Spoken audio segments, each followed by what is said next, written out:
What is going on, YouTube? What is going on, our chat room faithful? I so wish you didn't see that opening, although it was fire. I wish you saw Danielle Michel's dancing, because it was not fire. Bad. You know what else was bad? This game. That performance that we saw, not ideal, 112.92L. As this is NBA Chat Room, we interact with you. The Kawhi Returns edition. It started nice. It didn't end nice. Now, listen, we're here for you. This is literally your space. We are going to be your support group for the next however long you stay and watch on your device. Please stay. Comments, questions, queries. Are you upset? How are you feeling? Are you okay? Can we get through this together? We will. I am Donovan Bennett. She is Danielle Michaud. Before we talk about the pregame, your immediate thoughts on the game was what?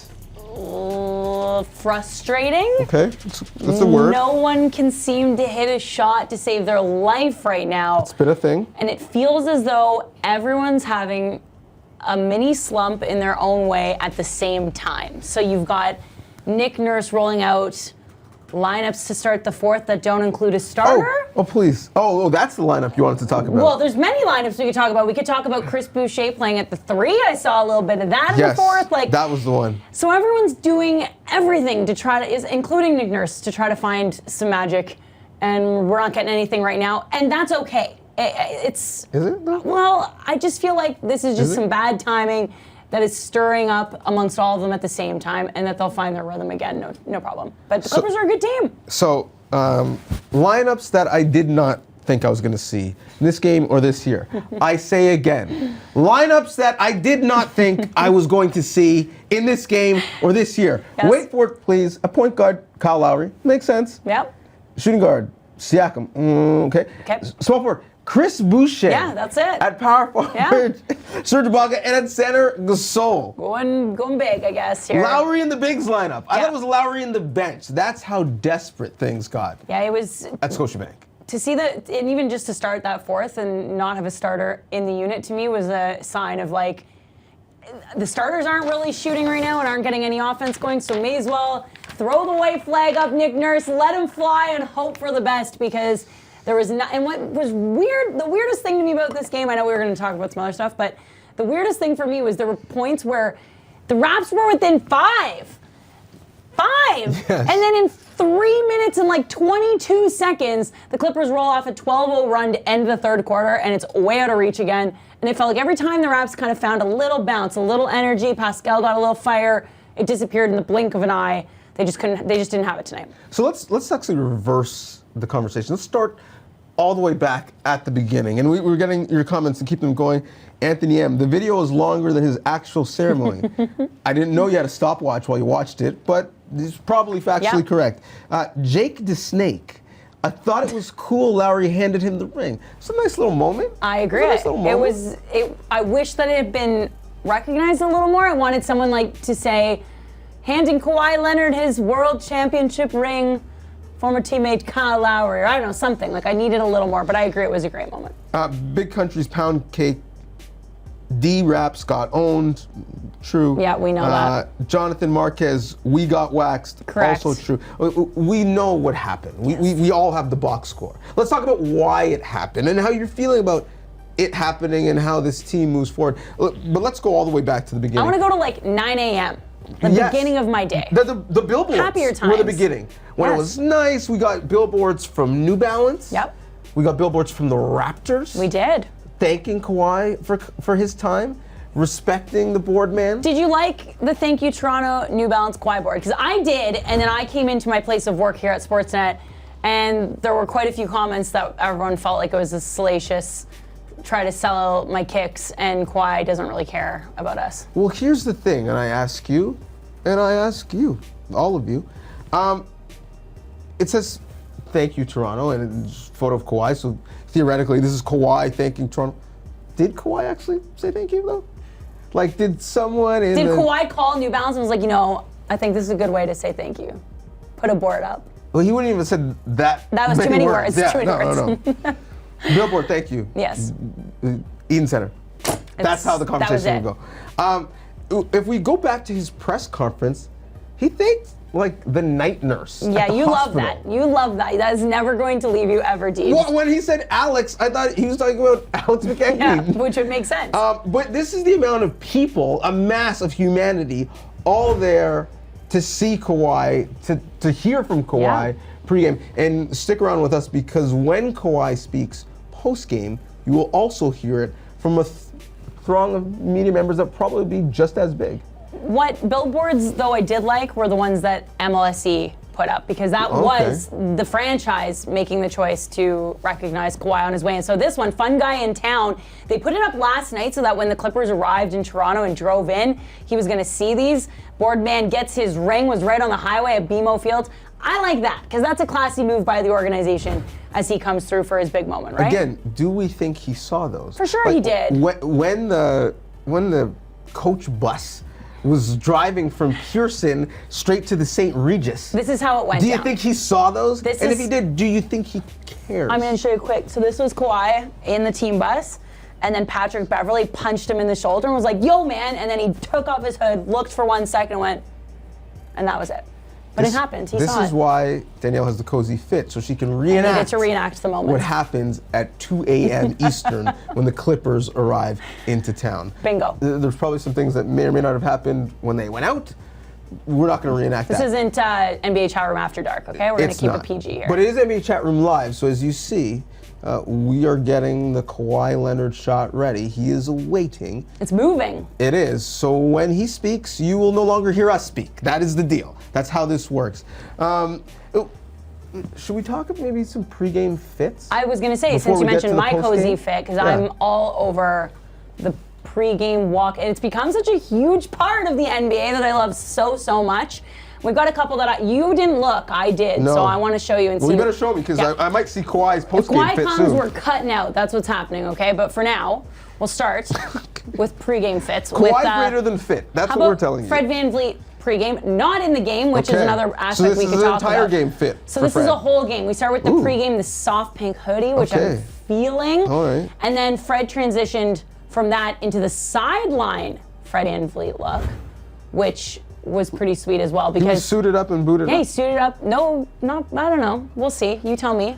I think it's pretty fresh I love look it. though. Love the sneakers, like white pocket square, nice accent. I just don't know, why didn't he wear that the entire time? Correct. I kind of like that he stuck to the tradition of like you enter into the arena Because he full knows. cozy. Yeah. And then you get in your suit. How about little Pascal Siakam, who's really Okay. been showing his flavor lately? He has. I'm digging the looks.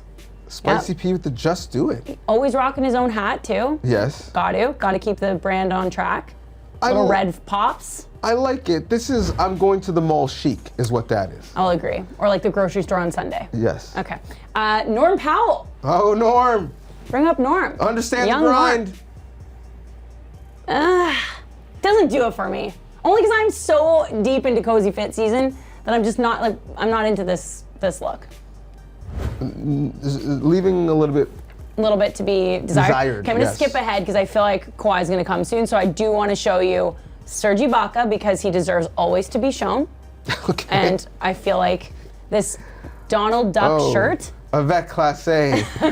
Mofuzi chic, Mofuzi chef. Yeah, Right? Serge's wardrobe is undefeated. He is killing the game. But I actually saw Kawhi's pregame fit and immediately thought my two dearest co-hosts, DJ and Faisal love Kamisa. those pants. Right? Is this not the most you and Faze look I've ever seen? Like the Fendi black sweater with the checkered pant that both of you could pull off. Love that. Pretty nice, right?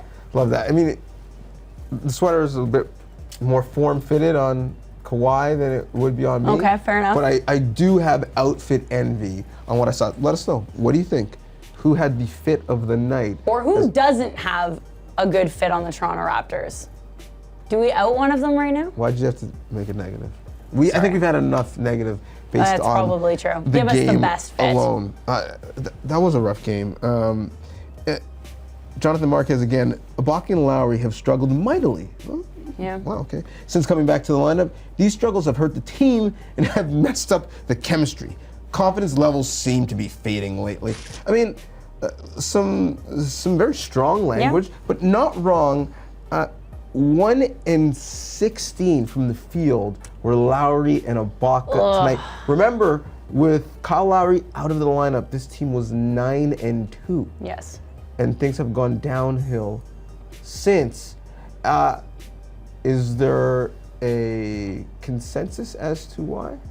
I don't think that there is. I wonder if, I remember when Lowry first came back and Nick Nurse talked about how he was going to try to ease him in, and Lowry played nearly 40 minutes again that night. Right. So the easing in process didn't really happen. He just seems out of sorts, but I don't know if it's a cause for concern. And it seems like tonight, how many minutes did Lowry put up tonight? The problem is now, too, is there's no Fred VanVleet to take over. So if Lowry's he's got to just ride this out and try and find some form, and it's just not happening for him. He played 35 minutes tonight, right? Yeah. Eating it up again with no Fred option, it's going to make it tough for him. I mean, I think the question for us, for you, the fan, from Nick Nurse, is it causation or correlation? Yeah. Have they started to play poorly because the schedule is a bit tougher as these guys have come back, or have we lost some chemistry, some rhythm that they had on that great West Coast road trip when those guys both went down and OG Anunoby went down for a short period of time, and they haven't been able to get it back since? If I am Fred VanVleet's agent, I am showing highlight tapes of this offense in the half court since he has been hurt, because it has not been the same. Yeah, that would be a pretty dynamite case to make for Fred making all those bucks, eh? Lillian Al-Kassid, respect for Canadians, Toronto Raptors, and Kawhi. Because there was actually a conversation how Kawhi would be received. Would it be quiet applause? Would it be a roaring ovation? Would it be pro Kawhi at the start, then boo him loudly throughout the game? The game really wasn't a game, so there wasn't really a chance, if you were apt to really boo him throughout. I almost felt like since the game got away from them, the moment was left. Do you know what I mean? Yeah, but I still feel like there was no chance. I've stood by this thought always. There's no booing. There should be no booing, period. I don't really care what the situation is, and I had a moment of concern. So in no scenario should you ever boo. So Vince Carter came back. Different situation. Well, you said no ever. No, with Kawhi. That is all situations. With Kawhi. Oh, I see. Got it. Kawhi. Sorry, I should clarify. With Kawhi. Now, producer Graham is frantically waving his arms to the right of me. He has some questions. Oh, look it! Here he is! Oh, hey! Welcome! Hey! Everything. Name key and everything, guys. What's up? I was expecting Kawhi to show up in the box. Producer no, Graham. A little underwhelming. Like the game. Unfortunately, no podium game for me tonight. So, as part of this show, the interaction is a big part of it, as we've discussed, as our great hosts have been saying. So, gonna just shout out a few comments here now. The first one is from Ragul, I hope I said that right, saying OG Anunoby did his best defense on Kawhi. What do you think? 100. He's not wrong. Kawhi had 5 points in the first quarter, and the first quarter is when it was a game, and then it wasn't a game afterwards. Kawhi finished with a quiet, and only Kawhi can have a quiet, 25 and 6 on 57% shooting, but a lot of that came in garbage time. Yeah. Can I bring up a picture, Steph, maybe, that I would like to show, which is a moment that came before the game that stood out to me about OG and Kawhi? Oh, please do. So when Kawhi was getting his ring from Kyle Lowry, I don't know if you noticed this, but OG was kind of standing there. Look at the look on young OG's face, like, this is my time. Move it aside, Kawhi. It's like, hurry up, can we get on with the game? Right? And like the focus, the laser focus on his assignment for the evening, and he was dynamite in that respect. Here's the thing, in last point before we bring back in producer Graham. OG and Kawhi are the same person. Like, they're the same person. Yes. They're the exact same person. An enigma. Yeah, sure. Is that a good word for it? Sure. Antisocial would be another. You know what? I've got a big soft spot for OG. I feel like he is such an interesting person that I desperately want to like crack the shell and find out what he's all about, because I think he does have a lot to say. He just chooses not to. What's the most interesting thing about OG? Exactly. You know nothing about him. You know nothing But about I want to know. The same way with Kawhi. I just want to know. We know nothing about him. Oh, gee, let's hang out. We could be friends. Yep. He's antisocial. And I rate it, because so am I. This show is very social. Producer Graham, please. All right. We've got another comment here from Garrison Deschamps saying, my question is, why did just Kawhi get his ring when other players that were traded from the Raptors did not receive theirs? What do you guys think? Ooh. I'm assuming we're referring to Jonas Valanciunas here. Yeah, I mean, I think the first distinction would be the Kawhi wasn't traded from the Raptors. Correct. He left on his own, of course. Listen, can I just have like a 30 seconds? I would like you to please address the camera on your. Who was that? Who said that? Garrison Deschamps. Garrison Deschamps. Garrison, listen, I agree with you, my guy. I'm right there with you, my guy. Jonas Valanciunas deserves something on his pinky or ring finger. His choice. Kyle Lowry reached out via text. Hey, my guy, what's your ring size? I got you. Not because he wanted to propose. No. They're both happily married. Because Jonas Valanciunas deserves a ring. He was on the team for the balance of the year. He was the heart and soul of the team. Anything they asked him to do, come off the bench, I'll do it. Shoot threes, I'll do it. Defensive rebound, I'm the only one on the team at the time who did it. He deserves He a ring. even showed up during the playoff run. In the first round with a badass, can I say that on the internet? Yes, of course. Badass leather jacket. Jonas, the big science as Drake calls him, deserves a ring. I am so upset that he didn't get one. And also, can I say something? I mean, I am saying something. If Kawhi, who played 84 games for the Raptors, regular season and postseason, got a video and a message, probably gonna get a statue. And tonight, Lou Williams got a video tribute, who played 80 games for the Raptors. Can Jonas not get a ring? Are you kidding me? That's all I got for you. Okay, fair enough. My thought on the Jonas situation was like, would it really have killed them to give him one?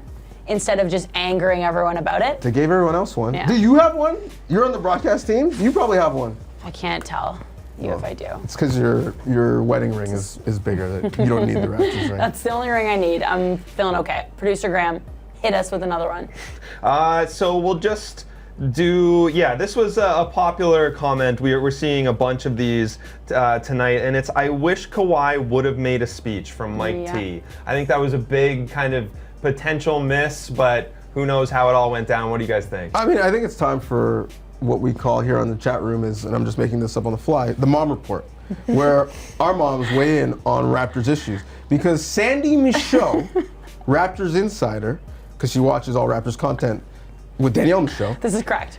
Messaged you on this very point. Can you please tell bring people? up Sandy Michaud's text. Wrote me pretty much 30 seconds after the fact. You don't have it, so just say it out. We don't have it, so I'm just gonna say it out loud. And it said, "Bored man gets no speech." No, fun guy has no speech. I mean, fun guy and board man both Same deal. did not get a speech. I forgot. Fun guy has no speech. Well, that was a little lackluster.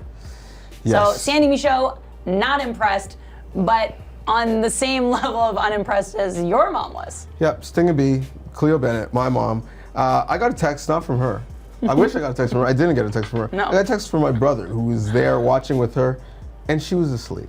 That's what this game was like. She was so distraught at what happened to the Raptors, she couldn't even watch, and it wasn't even entertaining, that she fell asleep. That's where we're at with the Raptors, and that is your NBA chat room mom report.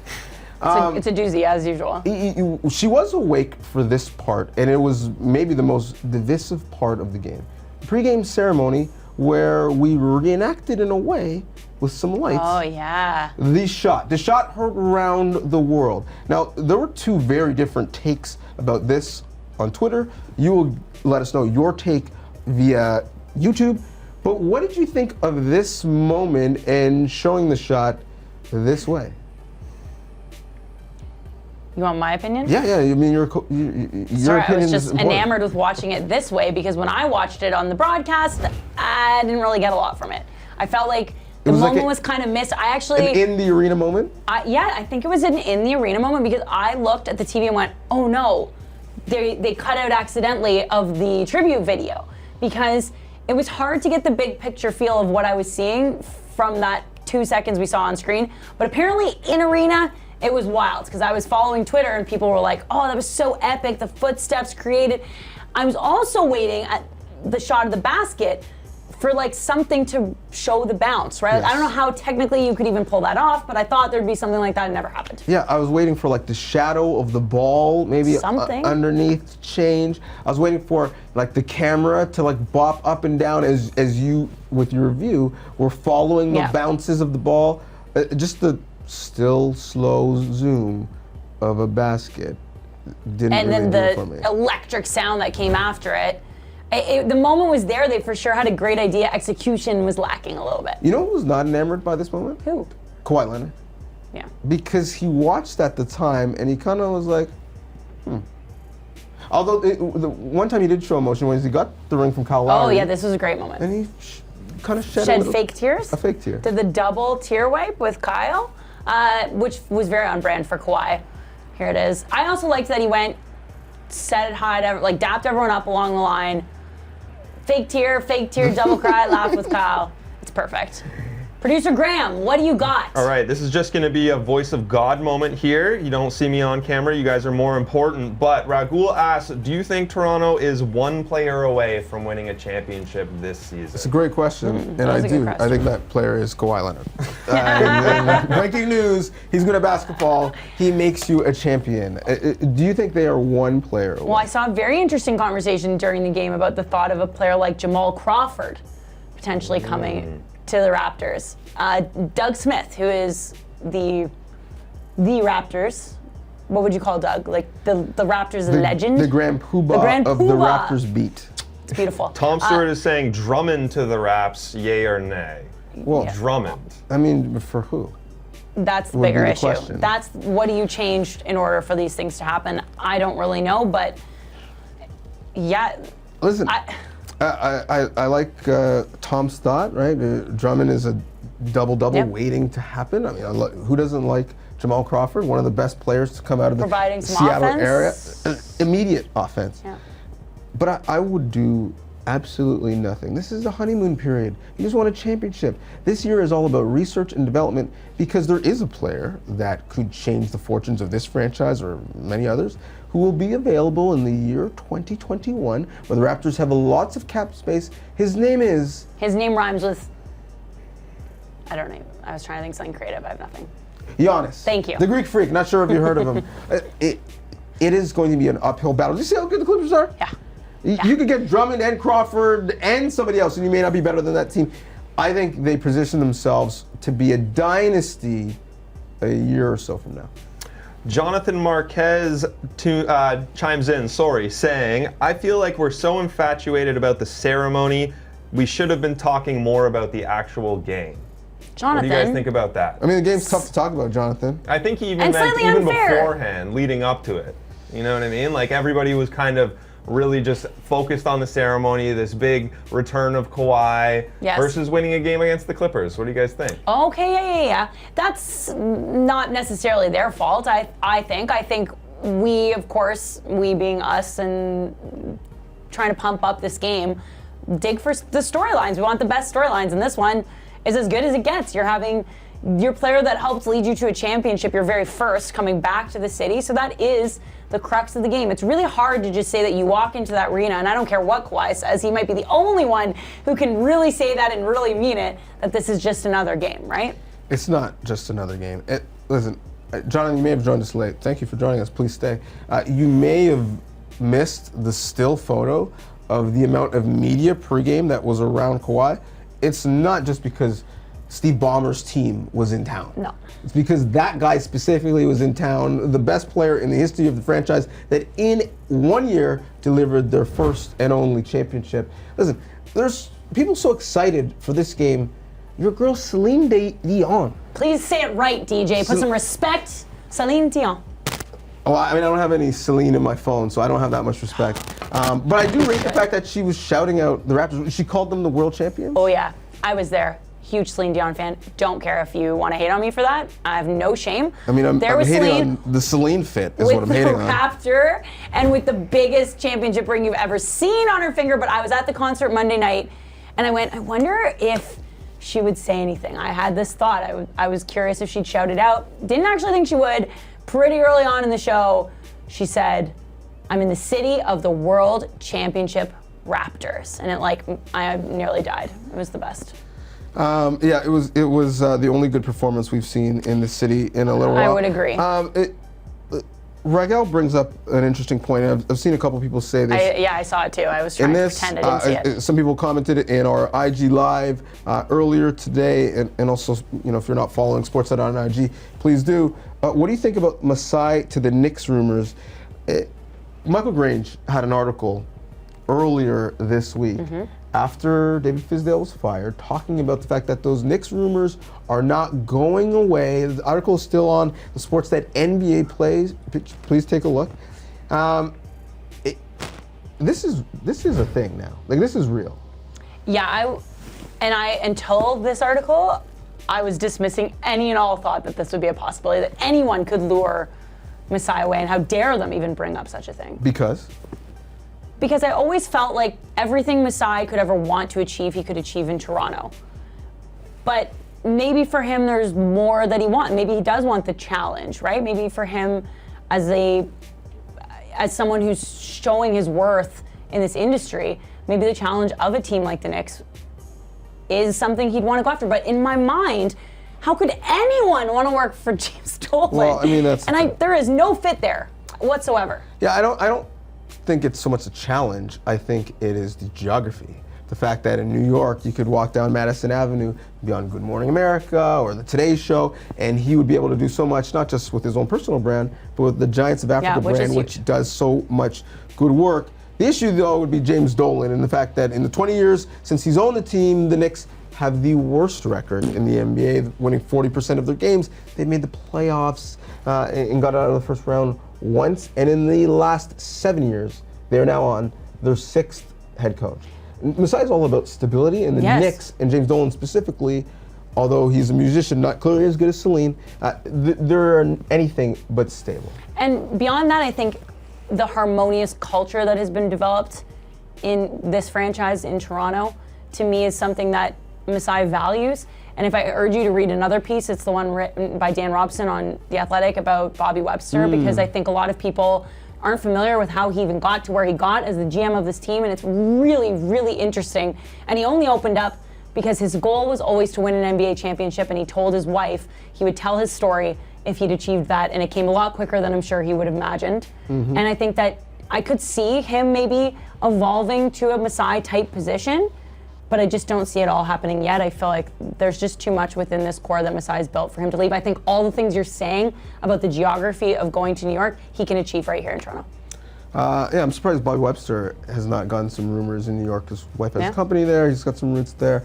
Graham, what do you got? All right, well, we're just about to wrap up here. Kawhi is really taking his time, we're hearing. So just follow at Sportsnet across our social channels, and we'll get that Kawhi content to you right away. Unfortunately, we're not going to be able to bring that to you tonight. But we'll close on this one question that I think is a little juicy, guys. Do you see Giannis leaving the Bucks even if they make the finals? The only way I see him staying is if they win a championship. We'll close on some Giannis talk here.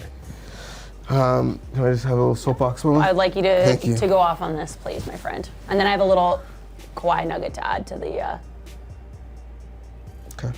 the mix. A great philosopher once said, all those rings and things you sing about, bring them out. If you're a great player, you are judged by winning a ring, not making a finals, not a finals appearance. No. No one says, oh my goodness, Penny Look all the Hardaway. finals you that made. one finals appearance when he got dominated by the Rockets. They say, oh, Shaquille O'Neal, he went on to win championships. And so there's this weird pendulum when you're a player.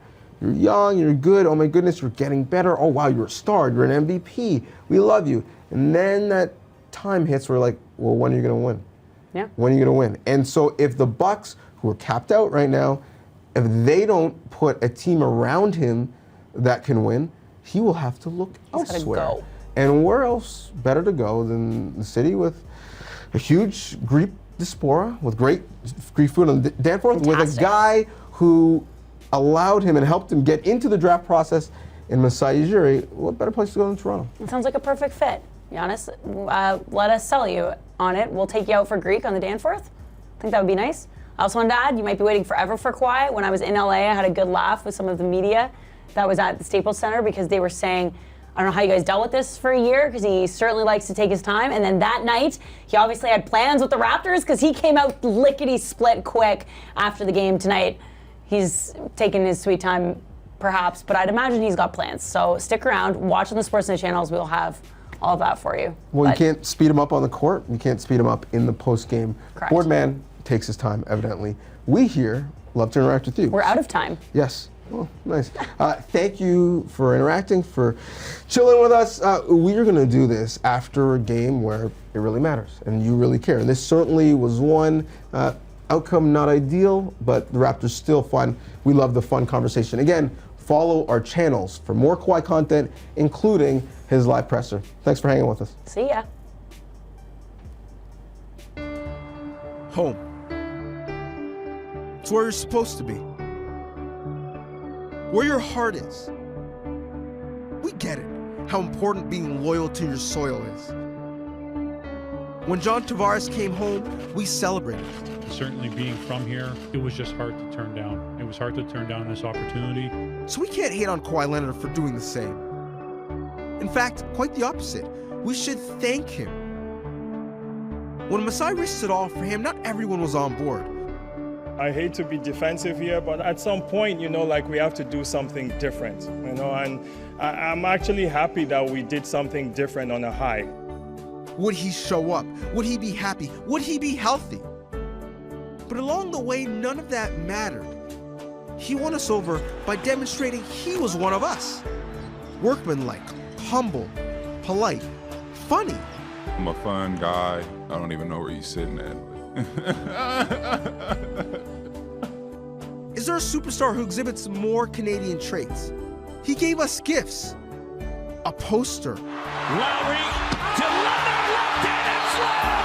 Over again, a A buzzer beater. for the win! Got it! A ring. The Toronto Raptors are the 2019 NBA champions! A parade. Yeah! And we gave him our love.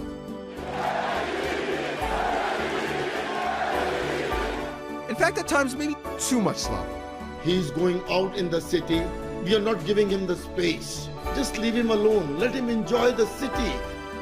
We don't mean to be clingy, but you have to understand, we have abandonment issues. He left, and he left, and he left, and even he took his talent south. Kawhi Leonard isn't leaving Canada, he's going home. That distinction matters. Because while he was here, he was all in. He didn't just pass through, he made basketball a pastime, and he won. The King of the North embraced We the North. The impact will last long beyond just 1 year. We know what the Carter effect produced. Imagine what the Leonard legacy will bear. And for that, we thank him. On behalf of 37 million, thank you, Kawhi.